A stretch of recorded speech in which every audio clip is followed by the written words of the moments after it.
አዲስ 1879 ውድ የአዲስ 1879 ቤተሰቦች ዝግጅታችንን ሰብስክራይብ ያድርጉ፣ ለወዳጅ ዘመዶ ያጋሩ፣ የሚሰማዎትን አስተያየት ይስጡን። ይህን ዝግጅት አድምጠው አንዳች ቁም ነገር እንደሚያገኙ እርግጠኞች ነን። እነሆ ወደ ታሪካችን፣ ወደ ወጋችን፣ ወደ ጫወታችን እንለፍ። ስለ ቤተሰብነቱ ከልብ እናመሰግናለን። አዲስ 1879 ይህ የአዲስ 1879 የታሪክ ማስታወሻ ነው። ዘመናዊው የኢትዮጵያ ስነ ጽሑፍ ታሪክ ሲነሳ በርካታ የተውኔት፣ የግጥም፣ ያጭርና የረጅም ልቦለድ መጽሐፍት ስም ቢታወስም ለመጀመሪያ ጊዜ በ1958 ዓመተ ምህረት ታትሞ ለንባብ የበቃው የአንጋፋው ጸሐፊ የክቡር ዶክተር ሐዲስ ዓለማየሁ ፍቅር እስከ መቃብር ግን ቀዳሚውን ስፍራ ይይዛል። ሌሎቹ ቀጣዩን ደረጃ ይይዛሉ። ቢያንስ በዝናና በተነባቢነት መስፈርት በሥነ ጽሑፍ ጥናት ልቦለድ ታሪኮች በልዩ ልዩ ዘርፍ ይመደባሉ። ለምሳሌ ፍቅር እስከ መቃብር የሥነ ማኅበረሰብ ልቦለድ በሚል የመጀመሪያ ረድፍ ላይ ልናስቀምጠው እንችላለን። በፍቅር እስከ መቃብር ውስጥ በማዕከላዊ ሰሜን ኢትዮጵያ በወቅቱ የነበረውን የፊውዳል ባህላዊ ማኅበረሰባዊና ኢኮኖሚያዊ ሕይወት እናነባለን። በገጸ ባሕርያት ክፉ ዕጣ አዝነንም እናነባለን።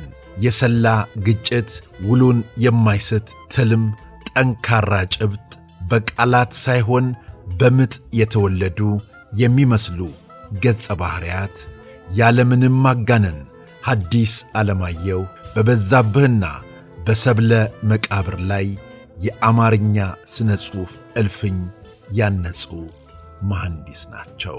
በፍቅር እስከ መቃብር መጽሐፍ ውስጥ ነፃ ፈቃድ፣ ዓመፅና የሃይማኖት ጥያቄዎችን እንመለከታለን። አብራችሁን ቆዩ። ፍቅር እስከ መቃብር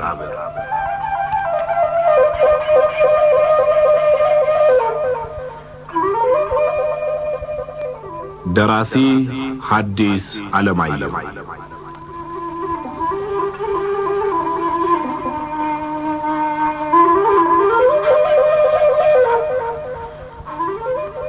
ተራኪ ወጋየሁ ንጋቱ።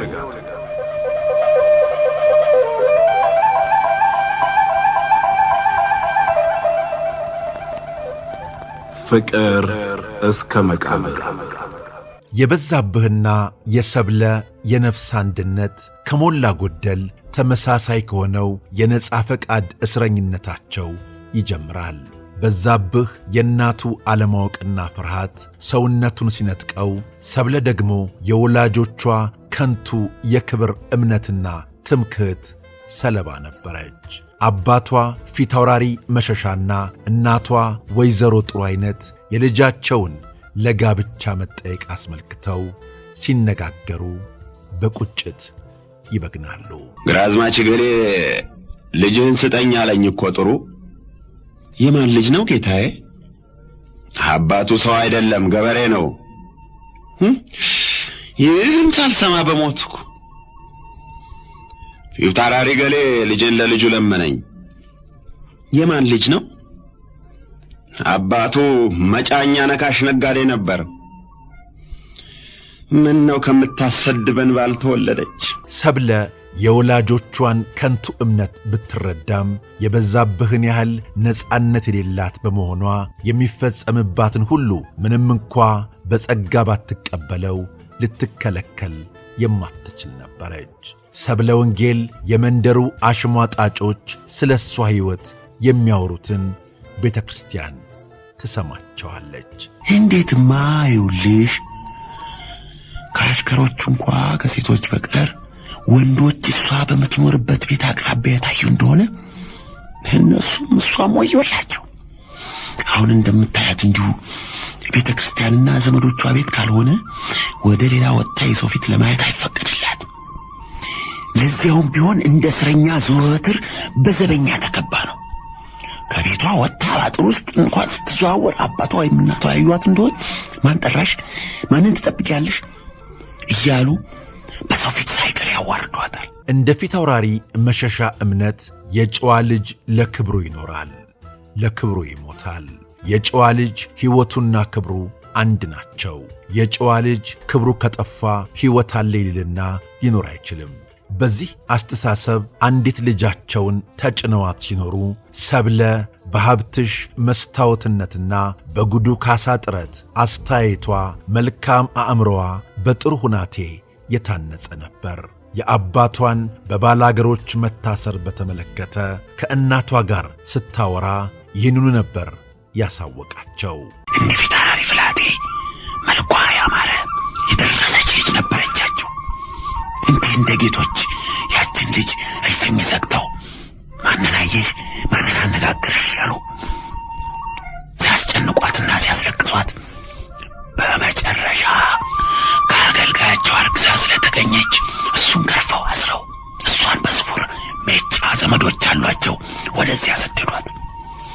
ነገር ግን ክፉ ሥራ ሰርቶ ከመሸሸግ አለመስራቱ ይቀላል እንደሚባለው ተረት ነገሩ ወዲያው ተገለጸና የደብረ ወርቅ ሕዝብ አሃዝ ሙሉ ዘፈነበት። ወይ ውርደት! አባት እናቷ እንዴት ያፍሩ እባክሽ! እኔ በልጅቷ አልፈርድም። 5 ዓመት ሙሉ በዋሸራ በዙራምባ በደብረ ወርቅ ወዲህ ወዲያ የነበረው የስለት እስረኛውና የነጻ ፈቃድ ረሃብተኛው በዛብህ ዲማ ላይ የክብር ሰለባ ከነበረችው ሰብለ ጋር በፍቅር ልባቸው ብን ብሎ ቢጠፋ እንዴት ሊሆን ቻለ የሚያሰኝ የገጸ ባህሪ ቀረጻ ችግር በፍቅር እስከ መቃብር አናይም። በዛብህና ሰብለ በቀላሉ የመዋደዳቸውን ያህል ግን ፍቅራቸውን በይፋ ሊያውጁትና ሊንከባከቡት ሊያጣጥሙትና ሊኖሩት አልቻሉም። በመሆኑም እንዲህ ባለው የተጽዕኖ ዓለም ሰው ነፃ ፈቃዱን ለመቀዳጀት ሕይወቱን ይገብርበታል የሚል አመላካች ትርጓሜ መውሰድ ይችላል። በተመሳሳይ መልካም የነፃ ፈቃድ አስተሳሰብ ባቆጠቆጠበት ማኅበረሰብ ውስጥ አሳሪዎችም የልጃቸውን አያጡም የሚል ፍቺ በመጽሐፍ ውስጥ አይገኝም ማለት ይከብዳል። ፍቅር እስከ መቃብር በዛብህና ሰብለ ለፍቅር የከፈሉት መሥዋዕትነት፣ አባትና እናት ነፃ ፍቃድን የነሱበት ታሪክ ብዙ ነው፣ እንመለከተዋለን። ሐዲስ ዓለማየሁ የጻፉት ፍቅር እስከ መቃብር መጽሐፍ እነሆ ከታተመበት ጊዜ አንስቶ እስከ ዛሬ ለ60 ዓመታት እንደተነበበ ብዙዎች በታሪኩ ላይ እንደተነጋገሩበት እንደመከሩበት የመመረቂያ ጽሑፎች እየተዘጋጁበት እዚህ ድረስ ቀጥለዋል። ወደፊትም ይቀጥላል። ፍቅር እስከ መቃብር መጽሐፍን ጽፈው ያበረከቱልንን ሐዲስ ዓለማየሁን ዛሬ በሕይወት ባይኖሩም ድንቅ ሥራቸው ግን ሕያው ያደርጋቸዋል። አዎ በተሰጠን ዛሬ መልካም ሥራ ትውልድ የሚያስታውሰን ነገር እንፈጽም። ቤተሰቦቻችን ስለ አብሮነታችሁ፣ ስለ ወዳጅነታችሁ ከልብ እናመሰግናለን። በፍቅር እስከ መቃብር ዙሪያ እናንተም የሚሰማችሁን አስተያየት ጣፍ አድርጉልን። እናመሰግናለን። በቀጣይ እንዲሁ እንዳማረብን ተመልሰን እንገናኛለን። እናመሰግናለን። አዲስ 1879